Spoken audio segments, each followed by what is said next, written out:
Inihain ang isang petisyon sa Regional Trial Court o RTC ng Calbayog City sa probinsya ng Samar. Hiniling ng petitioner na si Attorney Ferdinand Perito na pigilan ang lahat ng personalidad na konektado sa International Criminal Court o ICC na pumasok sa Pilipinas bilang mga investigador laban sa war on drugs ng Duterte administration.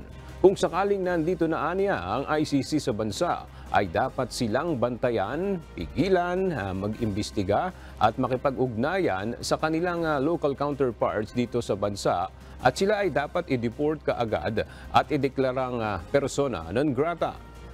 Dagdag pa nito, malaya ang Pilipinas at mayroon itong gumaganang mga sangay ng pamahalaan.